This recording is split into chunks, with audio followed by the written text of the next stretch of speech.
Want to check out an imaginative, playful way to read tarot? If so, keep watching.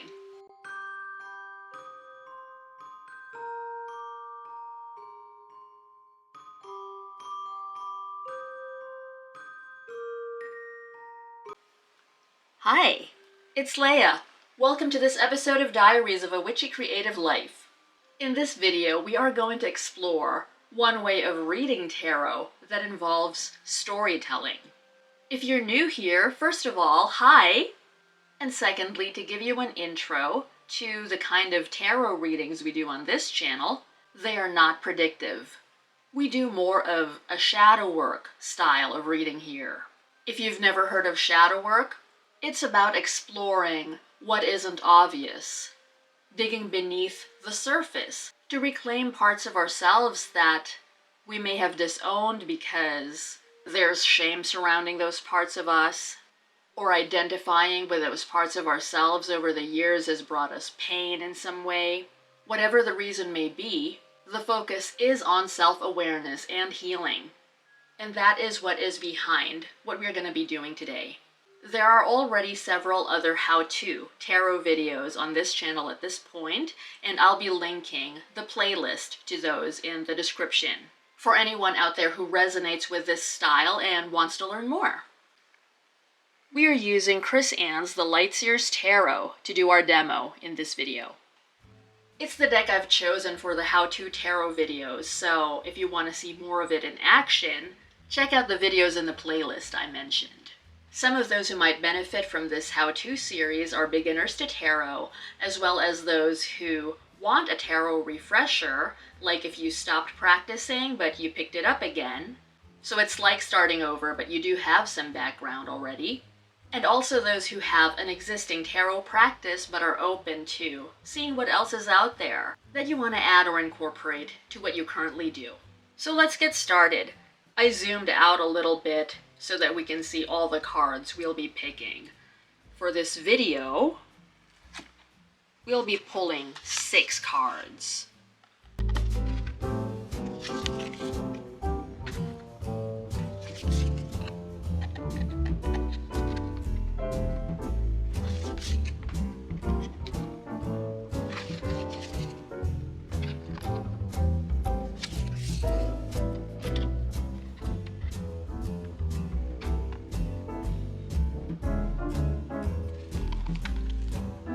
Now let me explain more about the style of reading we'll be doing.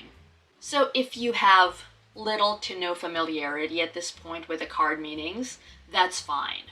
Of course it would help if you had a little bit of understanding of how tarot works, at least how we use it in the readings on this channel, but otherwise we aren't going to look towards card meanings. As a beginner, you aren't even going to open the guidebook at all to help you with keywords and whatnot. Instead, we are going to be telling a story. So I recommend, if you're doing this sort of reading, to get a tarot deck with figures on the cards acting in some way. Some tarot decks don't have figures on them, as in people. That's what I meant. So make sure you're using a deck that has people on the cards. When in doubt, if you haven't gotten a deck yet, a regular Rider-Waite-Smith deck will do. Not that it matters for what we are doing in this video, but I'd mentioned it before that we follow the Rider-Waite-Smith system here. I'd say a scenario that works very well with this reading is if a client comes to you and they're open to what comes up. They don't have a particular situation that they want you to explore, so it's more of a general reading that they're looking for. And of course, any clients that you'd be accepting should know that your style of reading isn't predictive, since tarot does have a reputation for being more of a fortune-telling tool, although it is used more and more these days for other purposes. We have 6 cards here, but depending on the length of time you have or the amount of energy you want to expend on the reading, you can have a different number. And when you conduct your reading, you could even have all your cards flipped over already, although in some cases it could be a little distracting to see everything all at once, so you could flip them over one by one, like we are about to do, and then take a look at the full picture later, when all of them have been flipped over. So let's start. We are going from left to right. Let me show you our first card before I set it down. It's the Eight of Swords. Not that it really matters. I mean, you could take a look at what card it is and see if that inspires you in some way in the story you're telling. But you could also just look at the image and not look at what card it is at all. So for some of you out there, it might not matter that this is the Eight of Swords. In fact, I'm going to tell you right now, even if you have familiarity with the cards, for this method, you're going to go into this reading purely telling a story. So I want you to look at the image and allow yourself to be playful and imaginative. What's going to happen is you're going to tell the whole story first. Your client will be silent all throughout, but it is advisable that they take notes or that they're recording what you're saying. Taking notes would be useful at the moment of the reading because you're going to want them to tell you later what resonates with them, what stands out to them, what they relate to. So it's perfectly all right that the tale, the story that comes to you, doesn't 100% make sense to them. So let's start. And this is just an example. On your end, you can take a look at the card and tell your own story. And if it helps, go into it with the intention, of course, of helping your client out, but definitely being in a playful mood. So you can give yourself permission to be imaginative. You could even straight up start with, once upon a time. Okay, let's go. Once upon a time, there was a girl who thought of herself as a victim.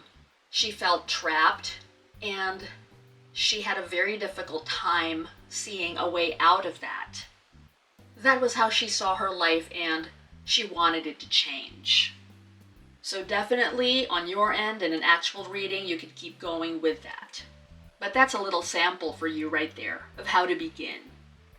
And when you're done with the first card, you could move on to the next one, which in our case is, I'm going to tell you what it is, but it might not matter to all of you out there, the Ten of Wands. Because like I said, for some, only the picture might matter. So let's continue. Now this girl wanted to leave behind everything and start fresh. She figured that was the only way to get out of the circumstances that made her feel trapped. So despite feeling all alone, she packed up her belongings and left behind the life that she knew. It was difficult, but at the same time, she had hopes and dreams that she wanted to fulfill, and she didn't see any of that happening if she were to stay where she was. And so off she went on her own.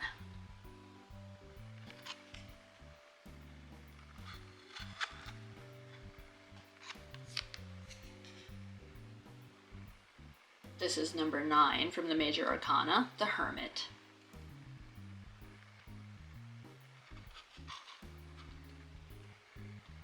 At first, it was a very lonely journey, but she had a lot of time to reflect, and she was no longer surrounded by the distractions from her old life, and she began to gain more clarity and began to feel more at peace. She was able to look back at what she left behind and see how she'd grown. But something she wanted to change was the aloneness. She was determined to find kindred on her journey.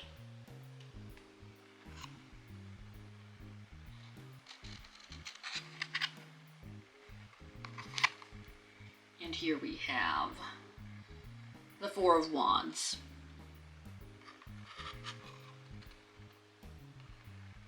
With that as her goal, she was finally able to find some people to have fun with. Some people she could celebrate life with. People who could be companions, which she didn't have in her prior life. And she finally began to see that she could have fun with other people as long as they were her tribe. Not all relationships are bound to be hurtful or confining, which is the way it used to be for her.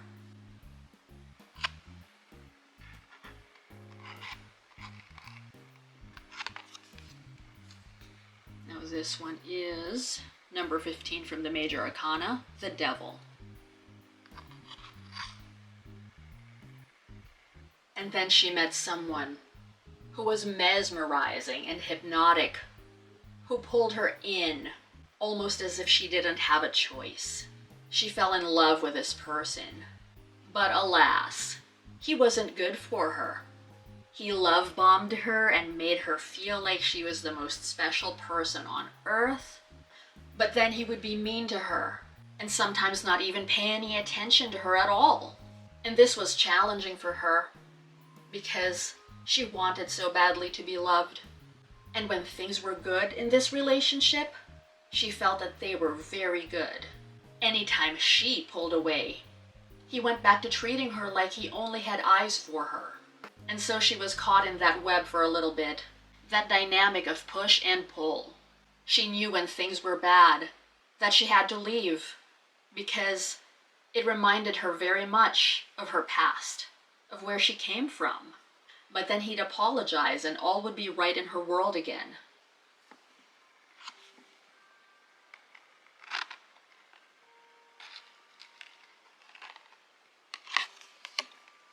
And for our last card, we have the Three of Swords. Whoops, it's a little glary, so there we go. She knew it would hurt. She knew it would be difficult, but she finally broke free. She decided that she didn't want what she left to be happening all over again, and she recognized that she had a lot of healing to do. She saw that as much as she'd learned from leaving her past behind, she was still wounded and had a lot of work to do to make sure that she wouldn't find herself in a similar situation again. The end. And so, at that point, you're going to ask your client what they resonated with. And that is when the shadow work begins. And you might be surprised. While our focus on this channel isn't on predictive tarot readings, practicing tarot very intentionally for the purpose of healing, it might astound you sometimes just how accurate you can be with the cards. Your client could say, "That's exactly my story you just told. And there are certain things that stood out to me that I didn't even think about before." Or they could say, "I just went through the breakup that you described at the end there. I mean, the rest of the story resonates with me too, but I am fresh out of that breakup, and now my question is, what do I do at this point?" And so it unravels that even if they might not have the clarity when they first came to you for a reading, to have a specific question, now they have one. Or they could also say, "I did get out of a relationship like that, and while it was painful at first, I am just so glad that it's over, and my focus now is more on my past." What you mentioned about feeling trapped and leaving is something that I really want to look at now. I feel like in my youth, I left home a little too quickly because I didn't want to be there anymore. But now I have this sense of floundering because there's still a lot of undealt with stuff for me in the past. And that's what that particular client wants to look at. So point being, after you've went through the story and your client shares what they resonate with, you have an idea of how to proceed. The storytelling reading serves as a jumping off point, or as an icebreaker even, to get things going, to get things rolling. And now your client can begin to open up to you. And you can decide after that if you want to do a different spread.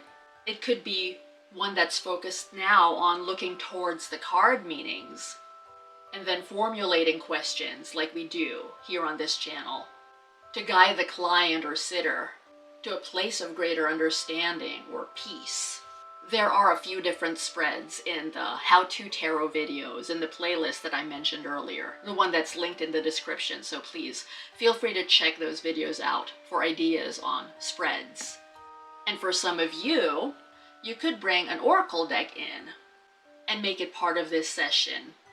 And before proceeding, you could also ask your client if there's anything else they'd like to add to the story, or if there are any parts of the story that they would like to expand on that are related to the question that they now have or that they want to focus on.